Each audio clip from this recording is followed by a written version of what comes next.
You're listening to the ESO Network, your station for all things geek. Ian, look at this. What, it's a police box. What on earth's he doing here? I mean, these things are usually on the street. I feel it. Feel it, you feel it? Faint vibration. It's alive. Earth Station Who, a fun mashup exploring over 60 years of the Doctor Who universe. Hold on tight.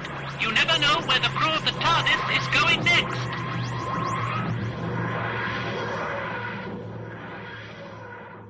Hey there, everyone, and welcome to another episode of Earth Station Who. That's right, we're here, and we are going to be reviewing Series 1, Series 14, depending where you're living and what they wanted to call it. We are going to be reviewing all of Doctor Who, and we are going to be spoiling the heck of the season. If you haven't seen it yet, why not? It's been great. It's been on Disney. It's been on BBC. It's been shown around the world, and it's just been amazing. My name is Mike Faber. I'm your host for tonight. Let's welcome our regulars in for tonight. Of course, Mr. Mike Gordon is here. Howdy. How are you, my friend? Peachy keen. And, of course, Ms. Mary Ogle. Hi, everybody. It is fantastic to be here. Hey, Mary. Hello. And, just as it's the three of us, we've had time for this to sink in about the season, about what we're, what we expected, what we didn't expect. Were we surprised? And has it mature? It's been a couple weeks now. Has it settled on your palate a little bit more, or has it soured? What are your guys' thoughts? I loved it. I loved most of the season. Yeah, but like any season in any TV show, it's literally, good and bad. And, and to everyone's tastes, certain episodes are better than others. So it's, and that's the cool thing about it.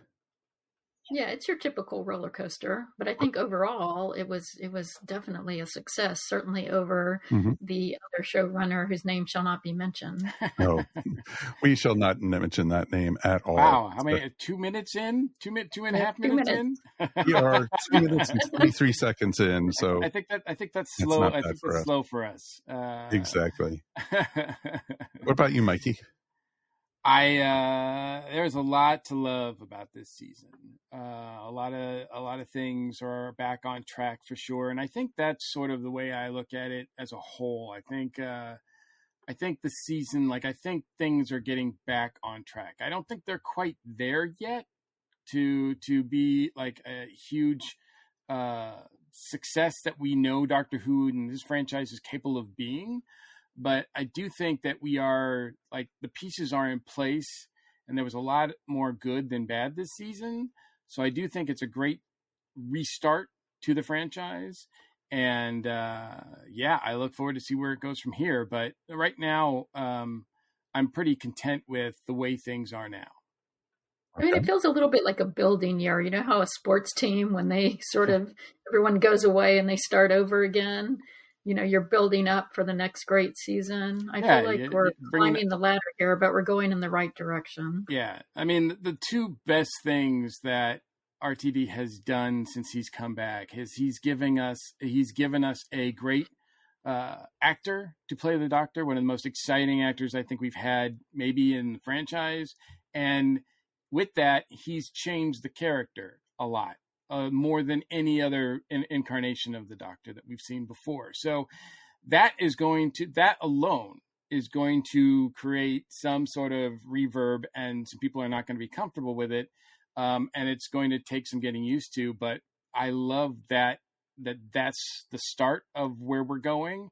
And I think it shows, because of that alone, it shows a lot of promise to where the show can go. No, very much so. Very much so. We got a few guests sitting in with us, and let's, of course, welcome our regular guests. Of course, coming off of double secret probation, let's welcome Melanie Dean back. Yay! Hello! I'm back after double secret probation. That is awesome.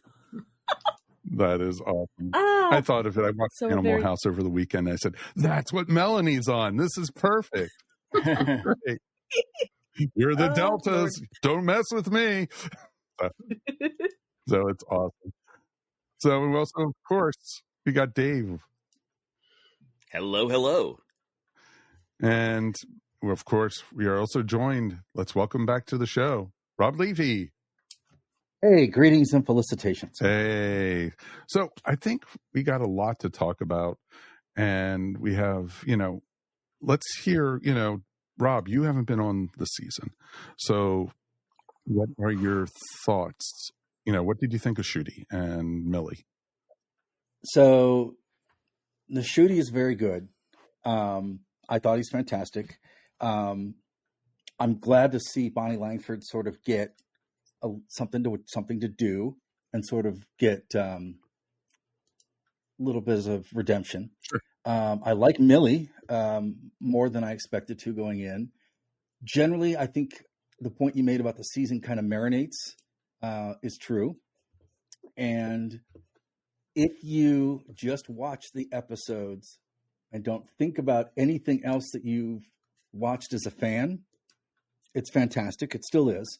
But I think about a lot of plot points and stuff like later after I watch it. And I'm like, why didn't they do this or why didn't do that? Which is the beauty of being a fan of anything, right? But I don't want to let those things spoil the fact that we had probably the best season of Doctor Who we've had since Capaldi was the Doctor. And I think we've got some really interesting breadcrumbs to follow into the next season. And I think that there definitely is a master plan for this Doctor, which I really like. And he's phenomenal. So that's it for me. Awesome. And hopefully this next season, he won't be filming sex ed half the time. So yeah, he's doing a play though. So I don't know. I think that's why they've already filmed the next season, because he's doing like a huge run of a play. Right. Yeah. So I think. Okay. Yeah. Something. Okay. Melanie, what about you? We had you on earlier this season. What have you been your thoughts since? I have to echo a lot of Mary's statement of this. Really, the analogy of this is, I think, the team being rebuilt. I see a lot of seeds that are being planted and they're being nurtured. Again, 2 minutes in, saying he who should not be named, name being invoked. The writing is solid. They're just like any other roller coaster. Yeah, there's ups, there's downs. I found that most the episodes during this, I thoroughly enjoyed. I don't know if it's because for myself, if the bar's much lower, coming off of previous seasons. But no, I mean, the acting is strong. I think the writing is strong. And certain things that they've changed and done differently. I agree. One little thing I don't think I've ever mentioned in any other review is I really dig that the Doctor doesn't have a Doctor costume. I like that his costume changed throughout the series, the season. There's all these little nuances that feel Doctor Who, and other things that feel like that are nice, like a warm blanket that you've had for decades, and you feel very comfortable because I'm wrapped in Doctor Who, whether it's callbacks, whether it's seeing like Bonnie Langford, that kind of seeing Kate, Lethbridge Stewart, or just all the little new nuances that just feel right. So on the whole, I really, really liked this season. Cool. Dave, what about you, bud? I really enjoyed it. I think expectations were one of two things. They were either the review bombers that were never going to like this season, and there's the people like, I'm going to love this season. This season is going to be the greatest. He who shall not be named is gone. This is going to be amazing. And I think it came in a little below those expectations, but I still loved it. It was, and I rewatched some of them, and even think episodes that I'm like, okay, maybe before. I'm like, no, this was solid. That's good. That is really good. I could agree with that. I think it was nice to actually have Doctor Who that we've actually looked forward to stories, that we weren't cringing about them, or, why the hell were they doing that? And there were certain parts of the season I still went, what the hell were they thinking, or what were they trying to do? But I think there were more hits than there were misses this season, not to have a baseball analogy. And Ncuti was just amazing. And I had seen Sex Ed, and of course I saw him in Barbie, and that's the only things I've seen him in. And I loved that it was a fresh feel. I loved the energy, the positiveness, and the character. Overall, I think he was great. And Melanie, I agree completely. We've talked about this over the season. I was really happy he did not have a set costume, because I kept on thinking, just think of all the Funko Pops I can get out of this. So it was awesome, or anything. Or, they're going to have, a Ken doll that's, Ncuti, and, basically changes costumes and everything, have him dress up like he was in Rogue, have him dress up like he was in the Devil's Chord, have him dress in the leather coat, it's product developers everywhere were just salivating. Exactly. So it was cool with that, and I know, Mike, last week, I think the last episode we talked about it, you liked it when the Doctor has more of a set outfit and everything. I didn't say that. I just said, from a marketing standpoint, from a business standpoint, I just questioned whether or not that it was a smart decision, because I think there's a lot of if you're rebooting the franchise, That's funny, Barbara. there's a lot of things that you're going to pay attention to, and the fact that the Doctor doesn't have an iconic look yet, I think, is another hurdle. I'm not saying it's impossible, and I'm not saying it's not fun to watch him dress up every week, because it is, but I just you want.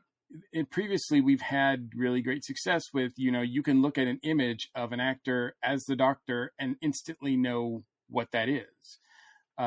It's less so now, which is, like I said, just another hurdle. And that was my concern. I was concerned about it, but I didn't say I didn't like it or hated it or anything like that. No, you didn't say you hated it. You were just. It was really cool. Even in the past, when we've got classic Who, like that episode, when Tom Baker would switch up and all of a sudden he was in this sort of like Elizabeth and Sherlock Holmes kind of outfit, it was like, that's really cool. Or every once in a while it was like, wow, that's really cool that they're doing that.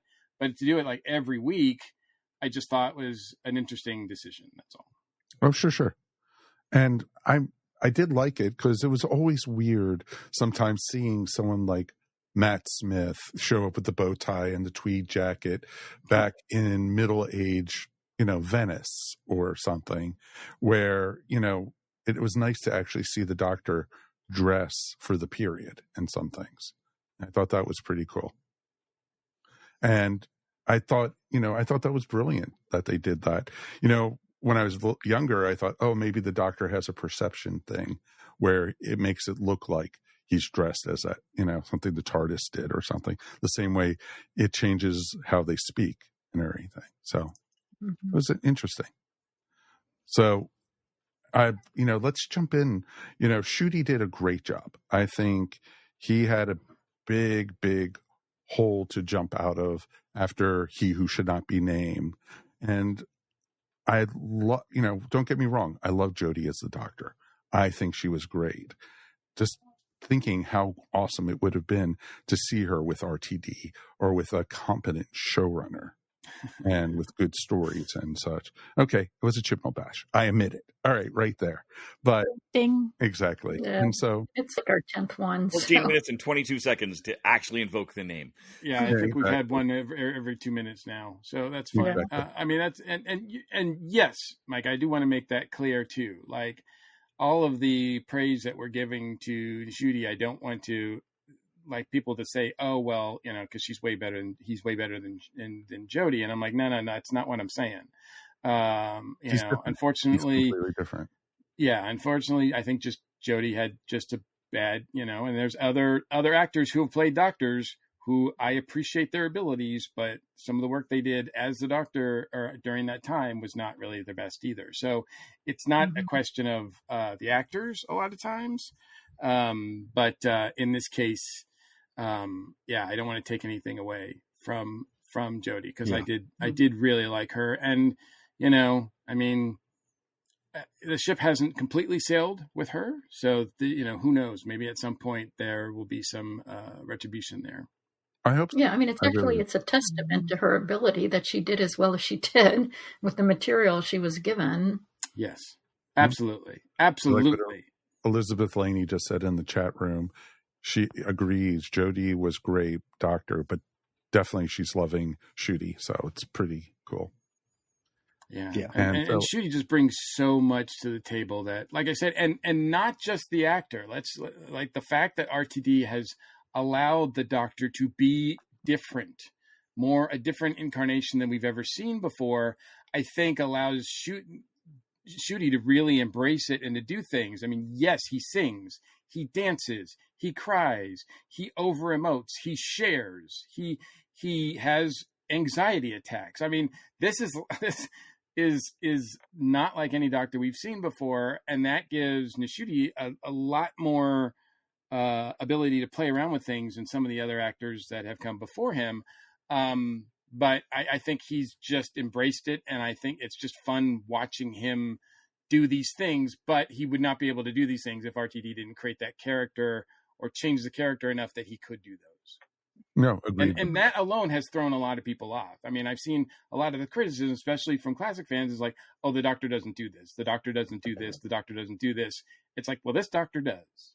Exactly. This is a brand new Doctor. This is somebody who's completely different. And I love that we're getting a new feel. And I'm going to date myself on this, but, when the first storyline with the Christmas special, when you saw Ncuti dancing in the club and, wearing the kilt and, the tank top and just, having a good time, I looked at Judy and I said, this is a Doctor for a younger generation. And, and I fully expected that throughout the season, and I still loved every second of it. Anytime he was on screen, I thought he was just lighting everything up. And I thought that was pretty darn awesome.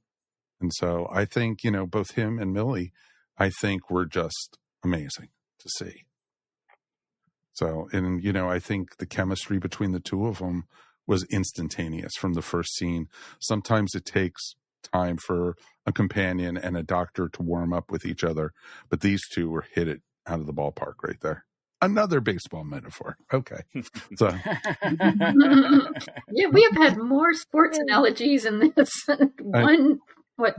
almost 20 minutes than we've ever had before. What did you guys think? Did you, what did you guys think of Millie as, Ruby?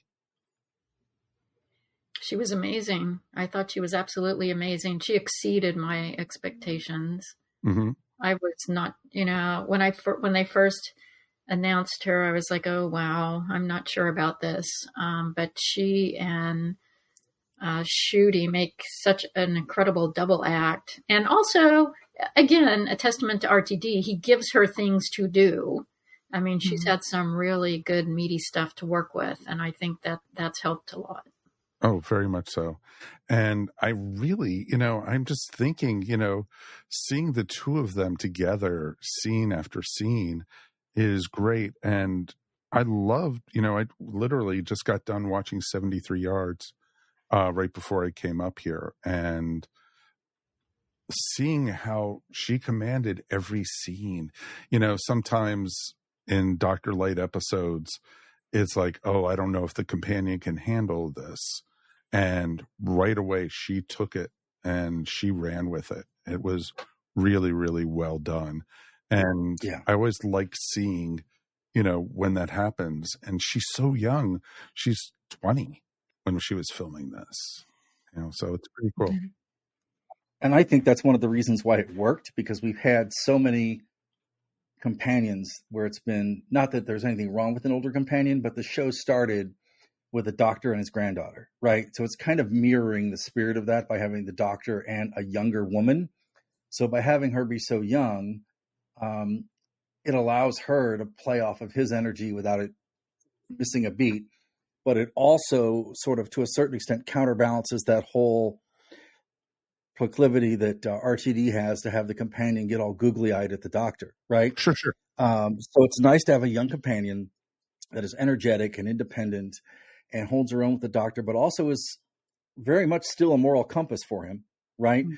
Also sort of questions him very much, but it's not like all fawn-eyed and doughy, because I think a lot of us, when we saw her name and we saw the character outline, we're like, oh, this is basically Billie Piper again, mm-hmm. right? So we were thinking this was going to be another Rose, and he threw us a curveball there by giving her some texture and some layers that we didn't think we'd see. And we got it out of the box, like you said, right out of the gate. We got that. Got that. And I think, these are called sports metaphors, who for those non-sports fans out there. Yeah. For geeks here. I think, I like how we got the developer character. I like how, she was questioning who she was, which is kind of a new thing that we've done too. And in a season where they're reusing a lot of tropes that RTD's used, sure, having a companion that's a little different was really refreshing. Yep, exactly. I agree completely with what you said, Rob. What about the rest of you guys? I love that she jumps first, thinks second. And that start right from ground zero, right? If in Ruby Road, she climbs out the window after the goblins, climbs up the thing, gets on the roof. It's like, what are you doing with this baby? Did you just hiss at me? Yeah, exactly. And starts realizing what's going on. And then still just jumps on the ladder. She just goes, and she goes from this very bouncy, very reactive to very, very strong. You saw that a lot in Boom, where she was like, oh, she sounded way more like Clara. Like, no, she's just strong. It's like, no, dude, you're not getting away with that with me. I'm easygoing, but no. No, exactly. When she said, you saw it twice big time this season. In Boom, the first time when she wouldn't, just toss the urn to the doctor. She literally walked up and handed it to him and said, no, I'm not going to run away from you, type thing. And then also we saw that in Rogue, where she wouldn't let the doctor, take the stiff upper lip, as I'd like to say. She hugged him and said, no, it's okay to show it. And he's supposed to be showing his emotions anyway. And, it's okay to be hurt in this. And it was interesting to see. And, one of the things I noticed, I was watching yesterday Devil's Chord again. And the scene when, the maestro had, literally, strung Ruby up, surrounded by the musical notes. And the music started coming out of her and started snowing. You actually saw fear in Maestro. She was scared, like, this is not right. No, this is not supposed to be happening. And there's more to that, I think, than what we've seen this season. I think we're going to get a lot more with that, because that's not normal.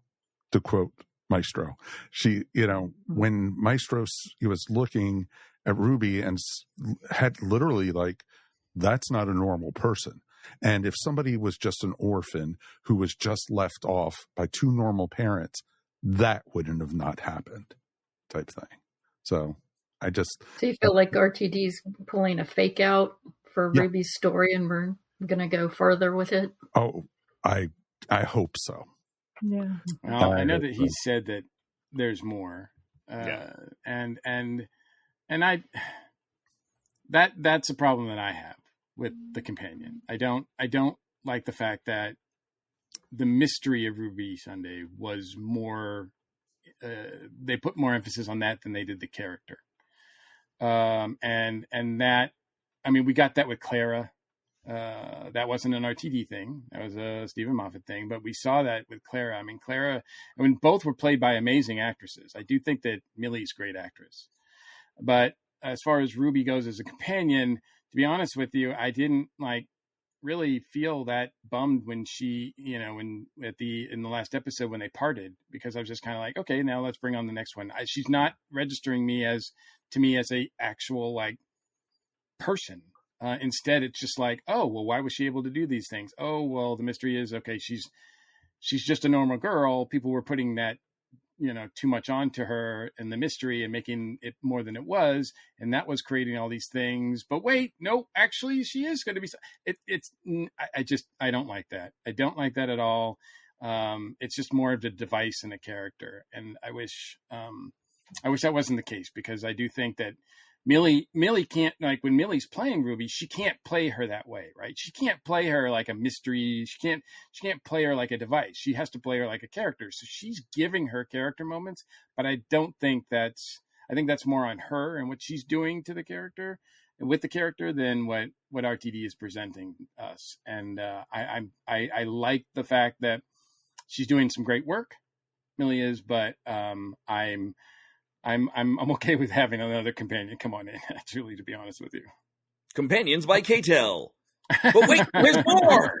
But wait. Yeah, exactly. I just kind of and I don't mind the companion being more than human or special or whatever, but, this back and forth, it doesn't work for me.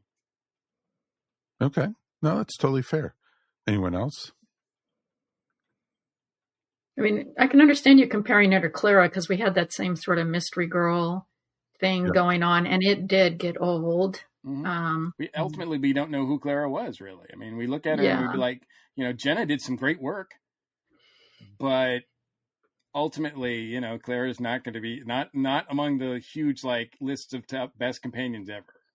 Because it seemed like she changed every season. It seemed like or it was even really every different. Episode. Yeah. Or even every episode. Yeah. It just seemed it was just somebody you couldn't really identify with or get a handle on. And literally once they did the whole thing with her being splintered through time in the Matt Smith era, I think they ran out of ideas with her. And the whole time she was with Capaldi, I was losing more and more interest with it. Yeah. So, I mean, we've seen RTD do it before. I mean, I think, Martha Jones is one of my favorite companions, but he undercut her by making her the sort of the rebound companion to Rose. And that sort of undercut everything that she that all the work that Freema had done with her. And I thought that didn't pay off either. So, and then what he's done with her since has just been, not great. So I'm glad to hear that, rumors that she might be coming back. So hopefully we'll get, more to her story. But, and, as the story with Ruby Sunday continues, maybe my opinion will change. of course. I'm certainly open to that, because I don't mind seeing Millie again. Let's put it that way. Exactly. All you knew about her basically is she liked Christmas music because she was born on Christmas. So it's interesting. X is for the show. I wish they'd better emphasize why the mystery was so important, because the groundwork was there with her Christmas baby celebrity story. The whole world knew her story. That's power in RTD stories, basically. That's interesting. That's a good theory. So, it's just interesting with that. And, I'm very much looking forward to it. This season brought us, quite a few, interesting stories and some interesting villains. And it's really, you had mostly all new ones. You had two older ones. You had with Villain Guard. That was, that's been in Doctor Who throughout the new series multiple different times. And then you had Sutek. And I was just very curious, your thoughts. Other than the two returning, did any of these stand out to you? Of the villains? We had the Boogeyman. We had Maestro. We had, I don't really count the woman in 73 Yards as a villain. No. No. It's just a mystery question mark. Yeah. Yeah. Well, and then you had the Man Traps, which weren't even also the villains. The Dot and Bubbles were more of the villains in that. Yeah. Or you could even say they were just being used, really. Exactly. Or you could say the people in the town were actually the villains. Well, they were actually the villains, And then you had the shoulder? Mm-hmm. Yeah, the bird people. Yeah. So, out of everybody on the list, there's only two that I'd rather not see again. The Boogeyman, because that's just gross. Yeah. And and the woman. I don't want anything to impact or affect the creepiness of 73 Yards. Like, I don't want answers to that. I think it just serves as this really creepy, mysterious story, and I don't want answers, because I think that's the power of that story, is that we don't have answers, and it allows your imagination to just run rampant with it. Mm-hmm. But for the rest of them, I mean, Maestro is on my big list of ones I want to see return. I hope that was just I really hope that was just a tour de force performance. And more, please, yes, and more so even in conjunction with the toy maker. I mean, if you can, that's that might be too much sass. The screen. I don't know if my TV could handle that much sass. Screen would but just I'd like to see it. I'd like to see them push that boundary. Right. And I would love for the other pantheon, creatures to be, or entities, whatever you want to call them. I would love them to be that charismatic. I know it's tough. I mean, they set a high bar. But that's the bar that RTD has set. So, I mean, even Sutek, who's supposed to be the leader of them, he came up a little short to me, in my opinion, compared to those two. Oh, very much so. I think the character of Maestro completely blew away Sutek. Mm-hmm. And I just thought Maestro was just so charismatic. So I didn't want that episode to end. That's how much I liked the character. And I wasn't even yelling and screaming that there wasn't any Beatles music in it. So, but we know the reason why.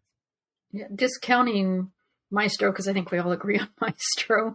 I would actually say the most effective villain on the list for me is the woman, because she's so creepy, and we know, until the very end, we know absolutely nothing about who they are. So I think that actually made a very effective villain, even if they turn out not to be a real villain. I do not want to see her again. I absolutely agree. I think that episode is perfect the way it is. Right. And I don't want them to mess it up. Well, it's interesting. Andrew Morris actually posted up in our chat. He said Lindy was the villain of Dot and Bubble. Yeah, we all agree on that. Yeah. And Roger Williams was the real villain of the 73 Yards. I could see that. Yeah. And, what he did to that poor girl. So, and it's... I mean, he's a villain, but he's underdeveloped as a character. Oh, very much so. And I would not object to seeing more of him. Right. But that runs the risk of of having to address stuff in 73 Yards. And they kind of did with that's 73 Yards. I don't know how do I know that. Right.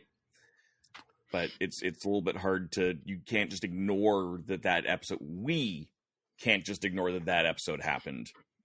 So there has to be some kind of acknowledgement of that on screen, or the fans will just kind of go, huh?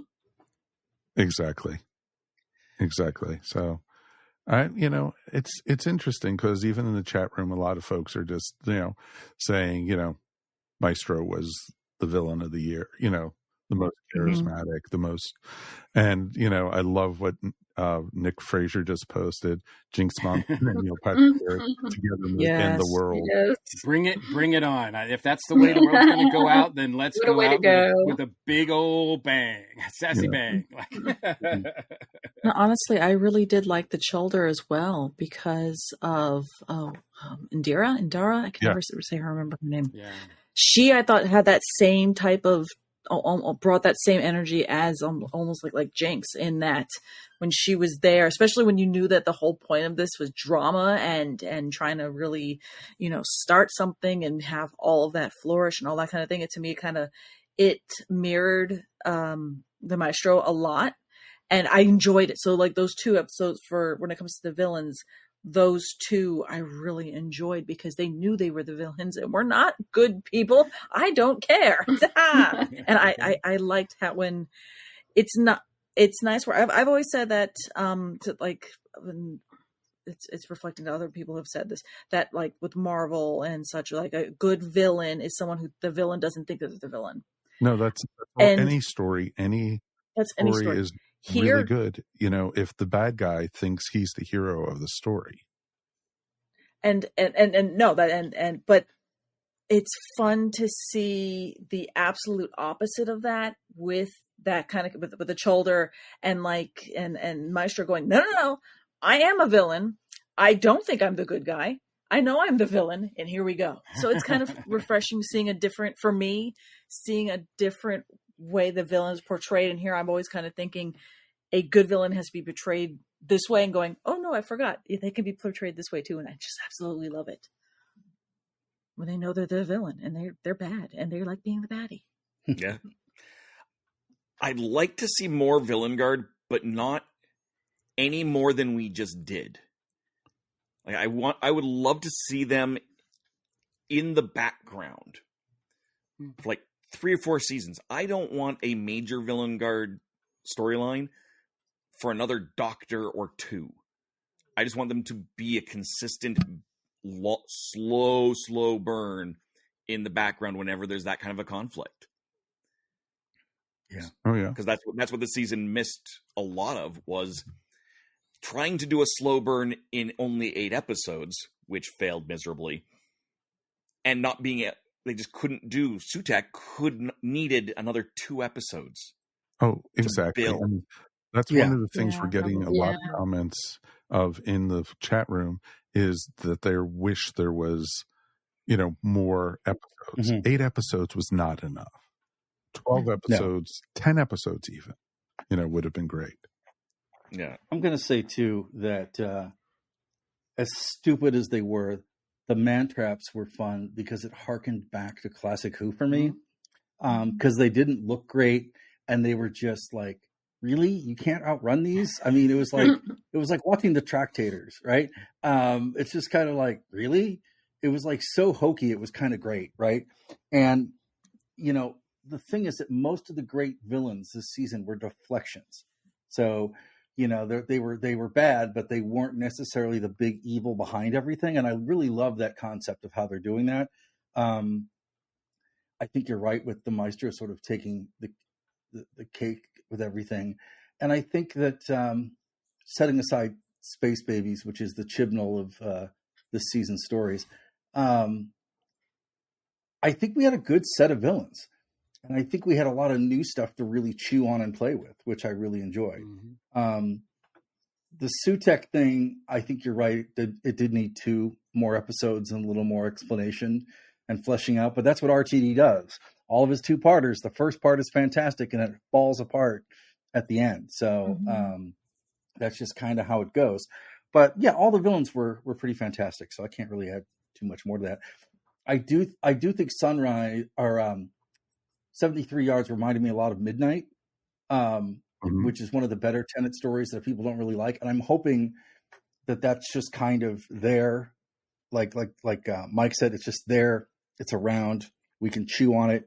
And I think we're going to get bits and pieces of that thrown out through different seasons, which is great. But like, I don't want to find out that like the lady's like, the Doctor's third cousin or something, or the Ronnie or something easy. I want it to be something, if they're going to go back to this, do something amazingly friggin' great with it. Right. So, yeah. No, exactly. I think that's real interesting. I think the fallout from what happened with Sutek, I think still is going to have repercussions season 2. Because, at the end, and I even screamed it at the end of the last episode, basically RTD fixed Flux right there, when he brought everyone back to life. Pretty much, he brought the whole universe back to life, everything that was destroyed. Or, and it's, what they call. Is that this universe though, or all of the universes? Well, that's a good question because a lot of people are going. The TARDIS had been to, Pete's World. Pete's World, exactly. Yeah. And then whoever was behind the flux, whoever's behind the flux is going to be pretty pissed off now that that whole thing got retconned. Hey, she's gone again. I had to do that, Melanie. Sorry. I love it. Yeah, one of the things I told Mike before we were talking about this is that I just wish they would have just directly had Sutek be responsible for the flux. Yeah. It's the easiest way to solve the problem. It fleshes out the two-parter into more of a story with backstories and things. It gives it more bounce. It also kind of makes two things that make no sense make sense. But that's okay. This is what happens when you think about an RTD story after it airs, because every time he writes something, it's fantastic. And then when you step away from it, you're like, but you still love it because it's a romp, which is what it's supposed to be, right? Sure. So on that level, he completely, checked all the boxes. I really, and I think we talked about this at the beginning of, what to expect from with RTD coming back. And I don't want RTD to feel like he has to fix everything that came before him. I don't want to handcuff him that way.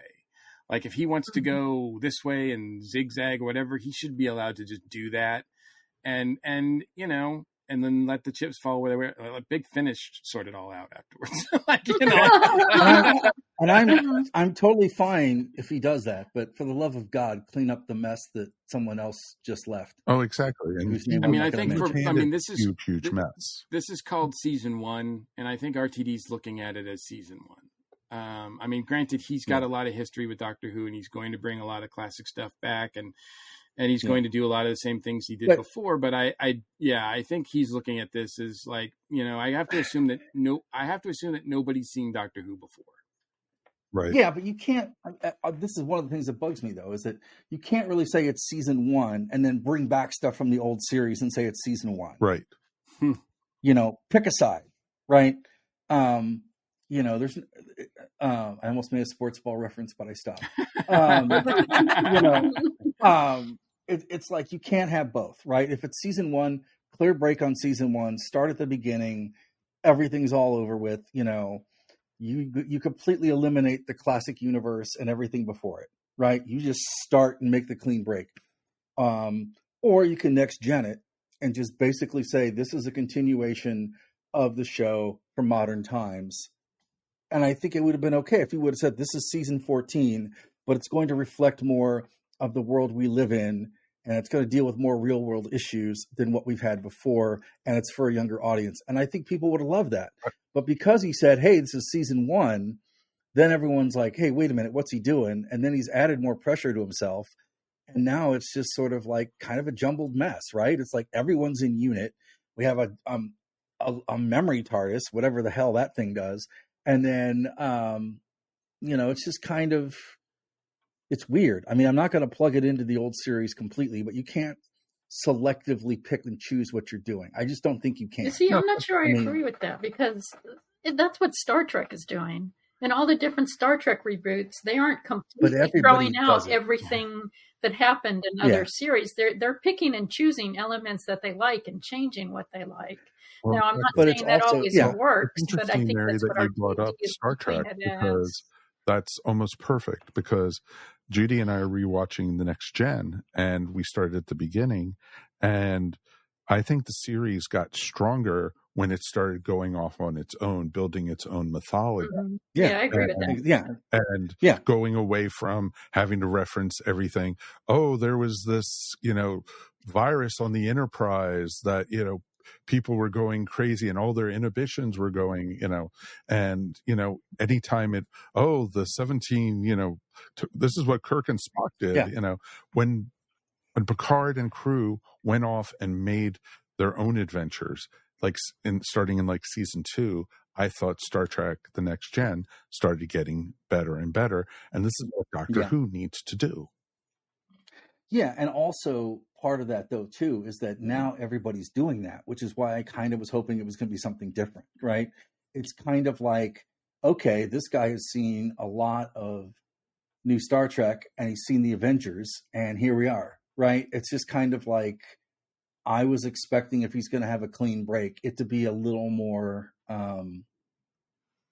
clean of a break. RTD wants to have his cake and eat it too, and that's, I know, which is fine. And that's, you know, and I think the beauty of the beauty of Doctor Who, unlike any other franchise, is that the Doctor is still the same character. Yeah, so I mean, in some cases, you could argue that every time we get a new incarnation of the Doctor, it's a new season one. Anytime you get a new showrunner, it's a new season one. And so, I mean, this is the first time, I think, right? This is the first time we've had a showrunner come back. and I do think, while I think in a perfect world, I would have loved to have seen Doctor Who from a completely new set of eyes. Sure. I do think that, you know, RTD coming back is a good move overall, especially if there was nobody that seemed like they were up to that challenge. I don't know what kind of happened, you know, behind the scenes as far as who might have been considered for, you know, showrunner after Chibnall, et cetera.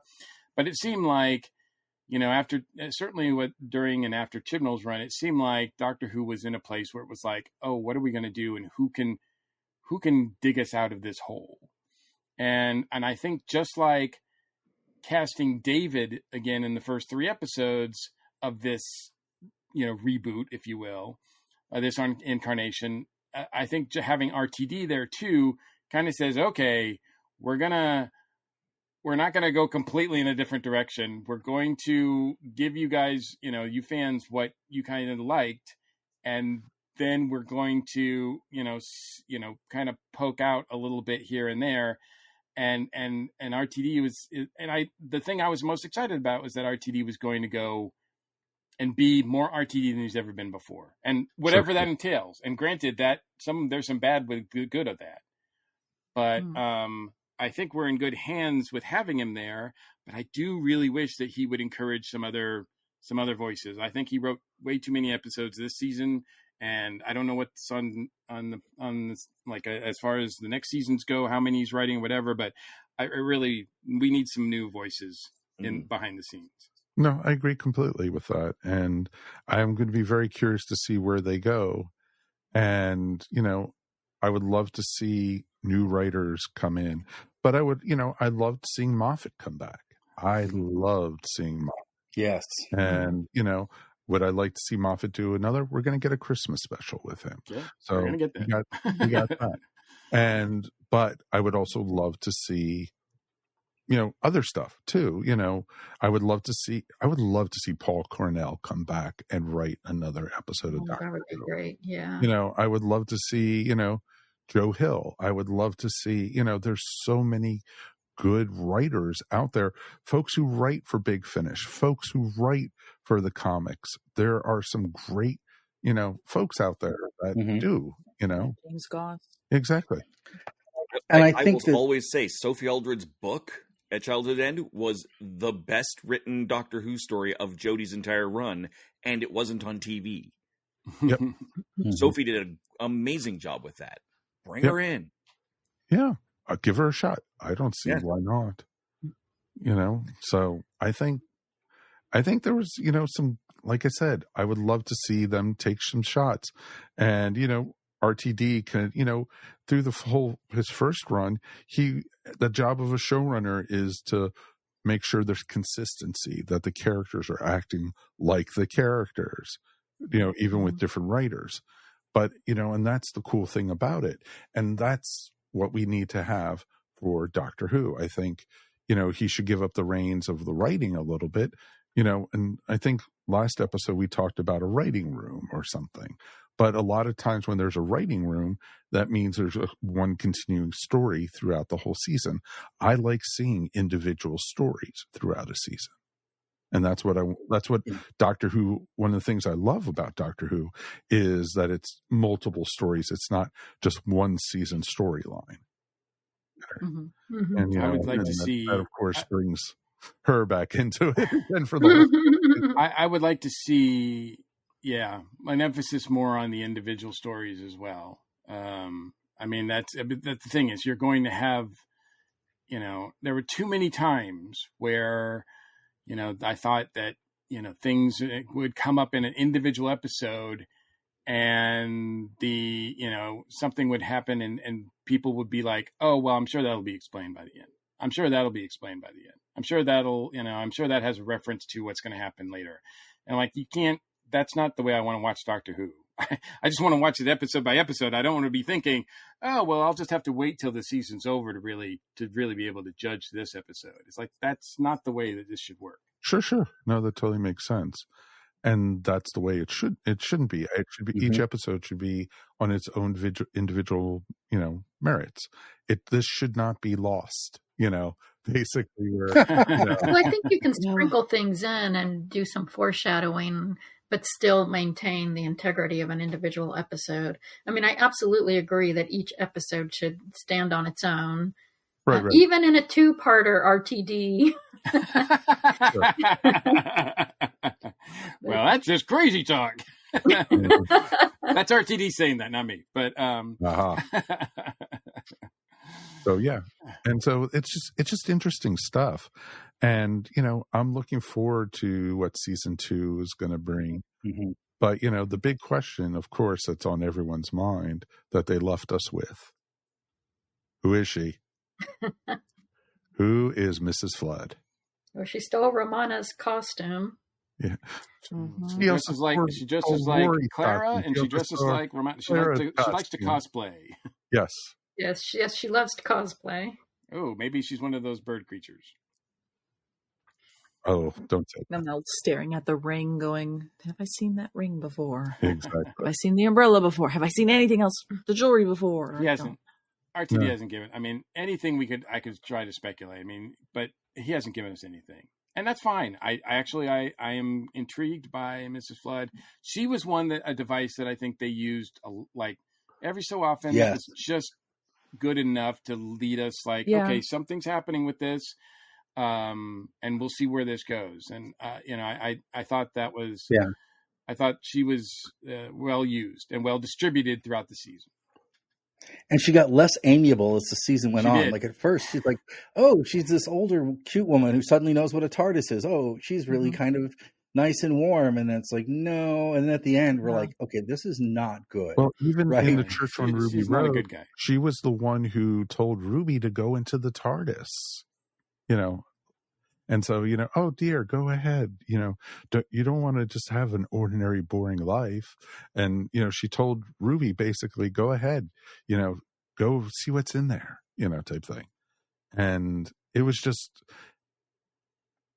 it's interesting trying to figure out who she is. And I want it to be a slow burn. I would love it if we didn't even get an answer in season 2.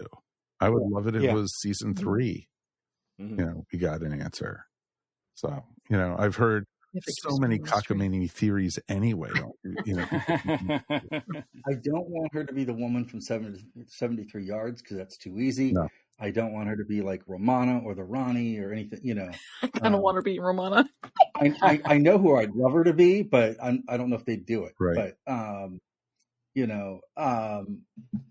and it would be a nice shout to the past too. But, I just love the fact too that she chews up every scene that she's in. Oh, she does. And she's just generally,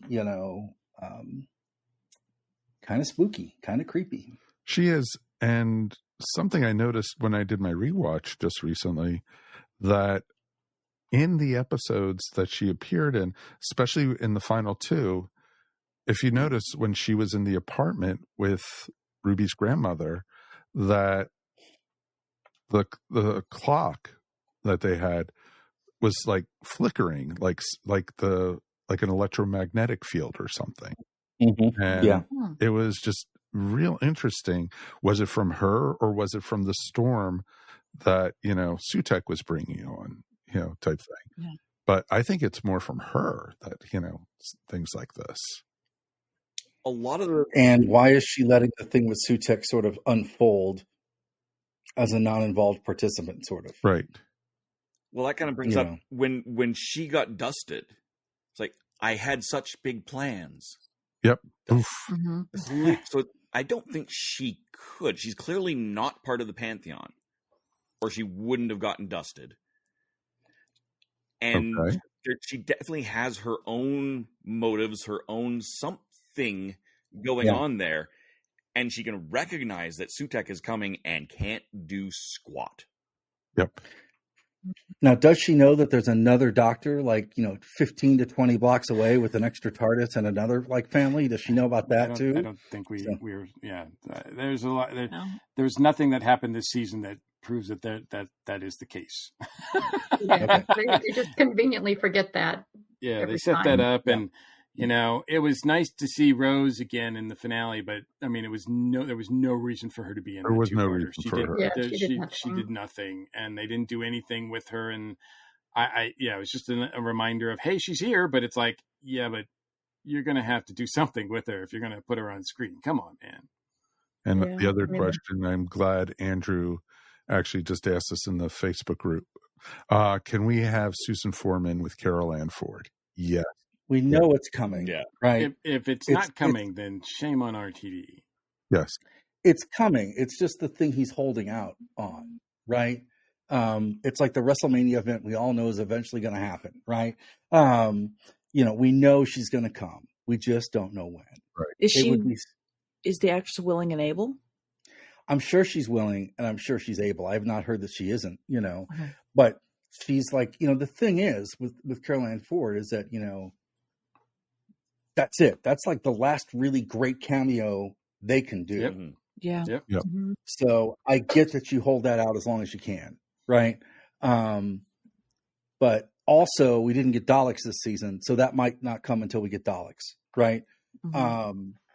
But yeah, I mean, I think she's going to come back and I think we'll see her and I think it'll be really, really cool, so She has definitely said she's interested. Now, is that the line she's of, always, I'm not involved, they've never talked to me, oh no.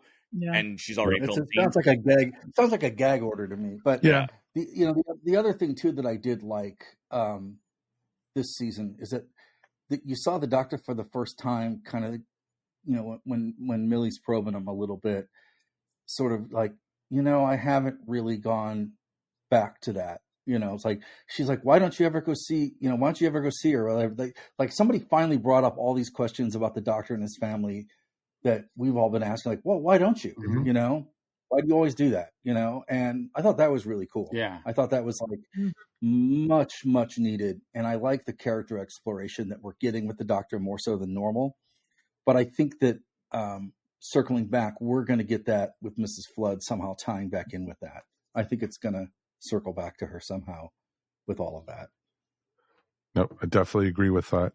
And, it was funny because when the Toymaker episode and, He Who Waits, I was like, oh, it has to be Susan. Susan is the one who's just waiting for the Doctor. Mm-hmm. So, I was thinking it would have been perfect if that would have the best way to do it. But, it's just, Carol Ann Ford isn't getting younger, folks, and, I hope they filmed the scenes with her already. And, they're just holding on to it just in case. Yeah. I'm wondering if it's going to happen at Christmas as sort of the end of the 60th year. I mean, it would be suitable. No, it's a possibility. Yeah. Yes. I mean, I'm not looking for her to star in another episode or anything like that, but just have a few minutes. And I mean, God, it's going to be emotional. Yes. Agreed. And in such an emotional moment, this is the perfect Doctor to do that with too. Like, that is true. There were people tearing up just seeing her photo on Capaldi's desk when he was the caretaker at that school, and just being able to see, okay, there was River, and then seeing Susan and going, Exactly. God, don't even get me started because so many people have been going, when is River coming back? When is River coming back? It's just like, she's not coming back, folks. but never say never. I'll just say someday. Put a pin in it. Yeah, exactly. Put a pin in it someday. You never know. Someday. You never know. So, I mean, I think that's what's exciting too about this, RTD, this era, is that RTD has made it clear that he's not afraid to bring anybody back, and that's pretty positive. That means it could be anybody at any time, which is going to be exciting. Not that I want to see that every other episode or whatever. I don't want to see a returning person, but right. And you saw that Caroline Ford was at the premiere of Star Beast as a special guest. Cool. And I remember seeing the pictures of her there. That. Yeah. So, wouldn't it be perfect? Have her come in, film part of an episode, and then regenerate, bring in a whole new, person to play. Well, I mean, you potentially have. I mean, if you're looking to franchise and spin off, you have a pretty big opportunity to have a spin-off with the doctor's daughter, like our granddaughter. With Susan. Like you have an opportunity, and if you want to use that, I'm not saying you have to use it that way, but I mean, it is. If you're looking for ways to go forward with the franchise and other things to do, it's a big character that you could do a lot with. Very much so. I don't disagree with that at all, Mikey. And, I'd be very cool to, see about that. There's just so much greatness from this last season. And, overall, I think it's a total thumbs up, and RTD had some stinkers the first time around, Fear Her or, The Absorb a Lot, things, episodes like that. There's bound to be some of the stories that we're not going to like or love. But doing a rewatch, the only one that really, was like I had trouble getting through was 73 Yards. And that was just because it gave me the creeps. I was like, yeah. Everything else was enjoyable to watch.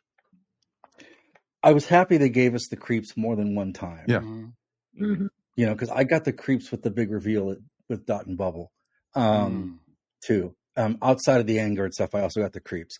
But I love the fact that they're sort of making an effort to scare us, and actually too, the whole thing with Roger Ep Williams is also kind of creepy too. Yeah. But that's because they're mirroring the world we live in. Oh, and so I dug that too. Agreed. And it's, it's interesting because the whole 73 Yards thing now is an alternate timeline that doesn't even exist. Mm-hmm. Or does, because, Ruby remembers a little bit about it. So, it was just interesting with that. A lot of people in the group are saying that everyone thinks the older woman in that was Ruby and everything. And well, that was the implication on that too. That was certainly that's the way it sort of was indicated at the end there. Yeah. Mm-hmm. Yeah. But how that fits with anything, who knows? And like I said, I hope that continues to be a mystery. Yes. The other, main character that I just loved had to be, Cherry Sundae. Yeah. Someone just get that poor lady a cup of tea. Wasn't it Mrs. Flood that said no to her at the end? Yes. She asked for a cup of no. We all want things. She's like, we all want something in life, don't we? It's just like, what? We don't always get what we want, dearie. Exactly. It's just like, wow. So, all right. Overall, I don't want us to do ratings for the whole season. I'm just, it's thumbs up or thumbs down, or even mid thumb and everything. So thumbs up from Mary, thumbs up from Melanie, thumbs up from Rob, thumbs up from Dave, thumbs up from Mikey, double thumbs up for me. So I think one of the great things about the season too is that I think for the first time in maybe decades, any flaws or anything that you find in scripts or stories or plot lines is so completely just demolished by the persona and force of nature of the actor playing the Doctor, right? I mean, the Doctor could just like basically just spend a whole episode walking around a Walmart and we'd watch it because he's that good. So it's fantastic. I mean, he's far exceeds anything anybody that I think expected. No, agree completely with that. And I think that's one of the cool things with Ncuti as the Doctor. Like you said, I could watch the poor man read the phone book. I would just, and he'd probably cry over half the phone book anyway. So it's like on a mine. Yeah. So I think, and of course he would be, like you said, standing on a mine and balancing himself, which makes it even better. I'm waiting for Ncuti to show up on Sesame Street. If there was ever a Doctor that was like going to be perfect to be with Muppets, it's him. Oh, absolutely. Valid. Absolutely. Yeah, absolutely. We haven't had a Doctor like this since Tom Baker. And that's not taking away from any other Doctor, just one-on-one comparisons. That's what I see out of Ncuti. He's got that quirkiness. He's got that. He doesn't quite have the presence of Baker yet, but he's got the smile. He's got the quirky, happy, right? He's got Baker, the off finger wag, big eyes thing. He's got some of the Eccleston in him, and he's got the I should have figured it out, that Capaldi has and Tennant has. Yeah, he's really mixing a lot of Doctors in very well. I think he has an effervescence about him, that there's whatever emotion that's there, it's bubbling up and out. And while that's it, and I think a good general audience they're enjoying that. It's joy, it's fun, it's, it could be humor. And then unfortunately, it's for the people who can't stand it. It can also be emotion like sadness or anger or, things that can make you cry. Right. And I think a lot of that is there. And I absolutely adore it. And I point and mock the people who are like, oh, he's crying again. Yeah. Yes, because he's so are you. So are you. Fun. You're just whining and blah, blah. But I love that. I love the fact that Doctor is that word is effervescent. It's everything that's here. He's wearing it on his sleeve, and he's bringing it forth and sharing it with the world, with who he's interacting with, and all the good stuff. Oh, exactly. Because he's not just crying every episode. He's singing every episode. He's dancing every episode. He's emoting every episode. And so that's, you don't see the criticism so much about him singing as much as you do him crying, but yet, people are not just used to a Doctor that does that. And it's having such a great presence, a great persona, be the Doctor is like I said at the start of this, that is what RTD has done and brought us, and all RTD has to continue to do to make this show, franchise, whatever, successful is to, stories are one thing. Keep giving us moments. Keep giving us moments in episode by episode with this Doctor, and it's going to happen. It's going to happen. This show's going to be a huge, huge success again. RTD is much more of a character writer than a plot writer. Absolutely. And sometimes that lets him down. But overall, I think it's actually more important to get into the character, because otherwise you just don't care about what else is going on. And you can't help but care about what's going on with Ncuti. Exactly. You want to see what he's going to do next. It's the great thing about him. Yeah, there are times when even if the story's not quite like winning you over, like for me, the finale, it didn't really win me over, and yet there's that wonderful scene between him and the mother with the spoon and everything, and you're just like, well, at least RTD gave me that beautiful moment. And just keep doing that, RTD, and this is going to work out just fine. You know what? I think, we've got a lot to look forward to. We have less than 6 months now till the Christmas special. And hopefully, we also got a little bit of Doctor Who news that Freema's coming back as Martha, that she is going to be in this new spinoff that's starting to film in September. So I think that's pretty awesome. So I think we're going to get some really good stuff coming, folks. We're going to see, probably Unit in that story. And, that's why they've been adding all these characters, and possibly even Torchwood. Do I think we'll see Captain Jack in that? No, I don't. No, but I think we'll see Torchwood in some form, I think. Yeah. So I'm very much looking forward to that. And just Prima was just awesome. And she technically is also a member of Unit. So there we go. Mm-hmm. So do they mention Mickey? God, I hope not. I don't think Mickey's going to be there. If I don't think he's going to be there, but I think they're not going to mention him. I think they're going to totally ignore him. I do want a comment that just says that she left his ass. That's what I'm wondering. I'm wondering whether they mention him or not, or they say they divorced. It didn't work out. I don't want to make a big deal about it. She left his ass, and they basically, he got killed in one of the Dalek invasions or something.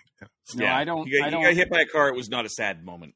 No, I don't want. Death is too good of an end for that character. I want her to leave him, kick him to the curb. Well, he disappeared in the flux, and we haven't seen him since. For some reason, he never came back. Or for her to just say, "Who?" He never would have been existed. great. It would have been great if they didn't bring him up at all. I think, that's the best way to do it. Yeah.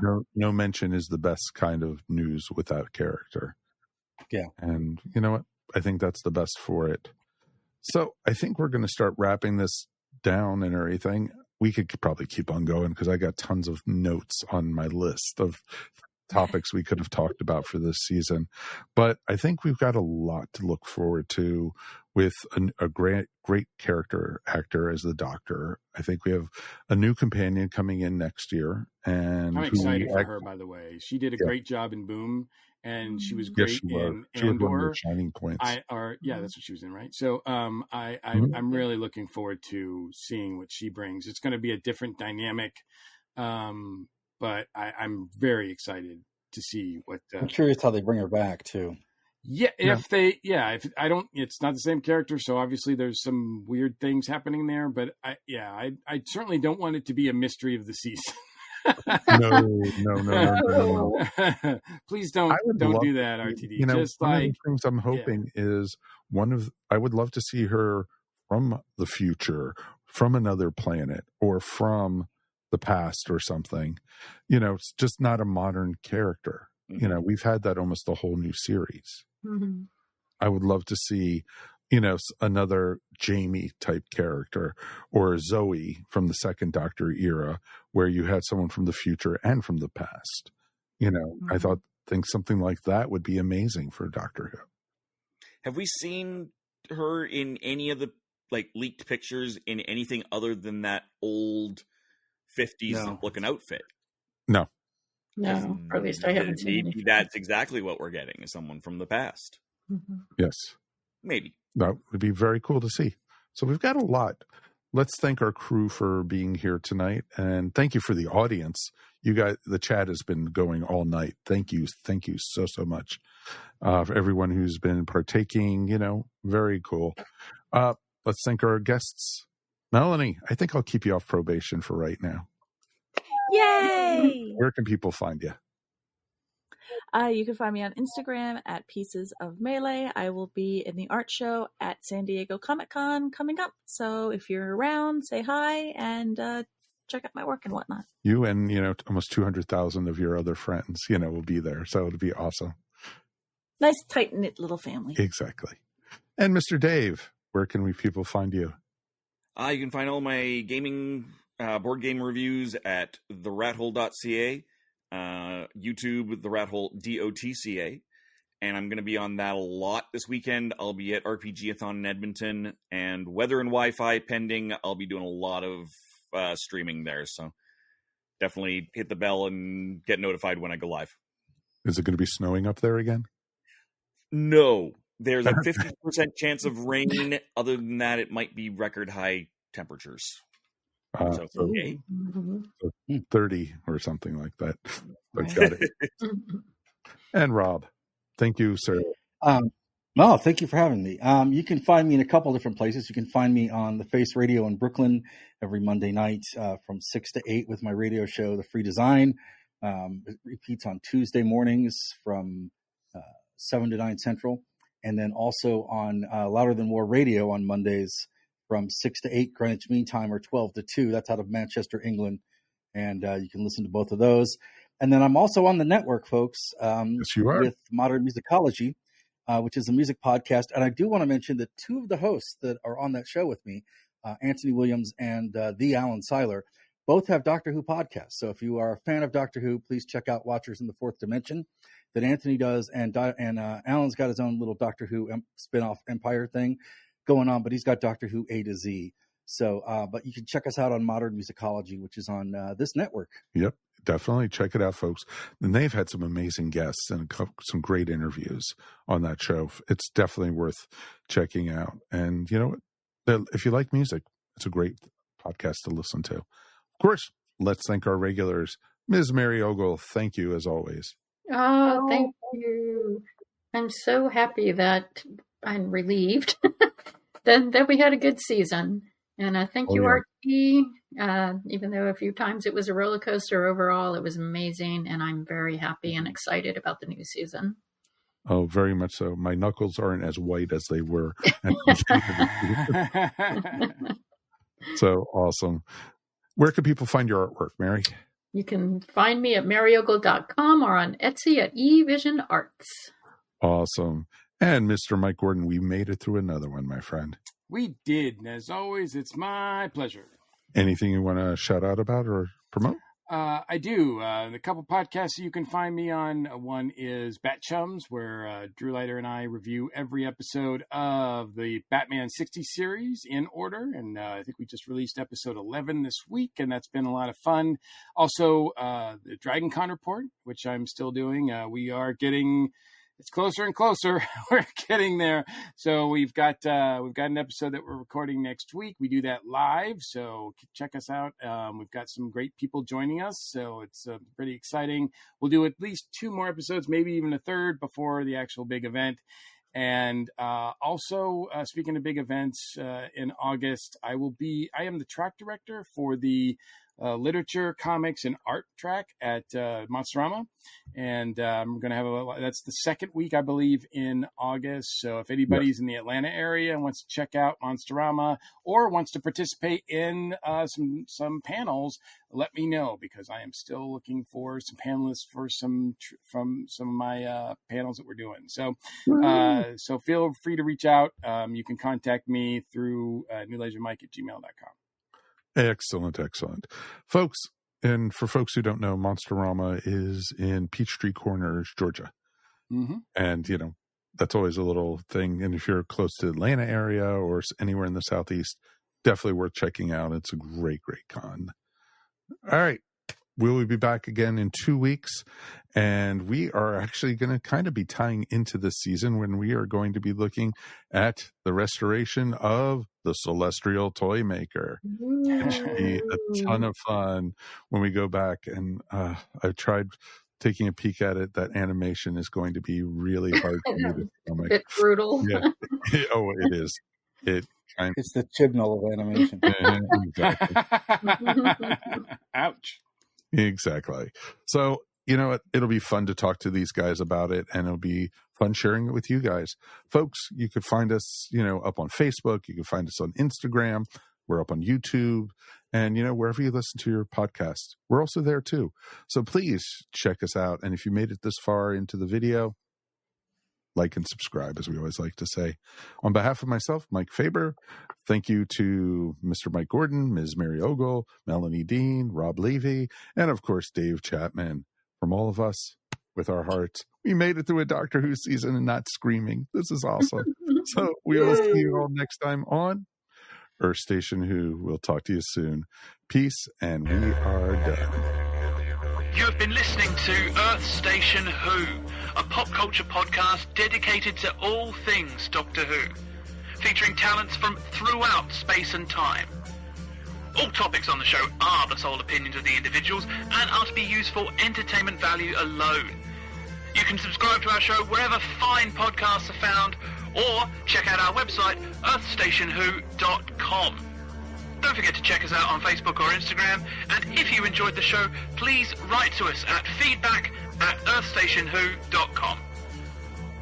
Thank you so much for listening, and we will see you on the next journey of Earth Station Who. Who are you? I'm Paul. I'm Sean. And I'm Dan. What do you want? We want to review every episode of the 1990s sci-fi TV series Babylon 5, its TV movies, and its spin-off series, Crusade. Where are you going? all the way to the end. Who do you serve? And who do you trust? We serve the one and our listeners. Who are you? We are the Epsilon 3. This has been a broadcast of the ESO Network.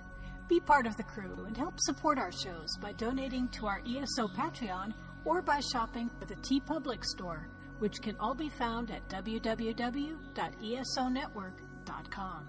The ESO Network, your station for all things geek.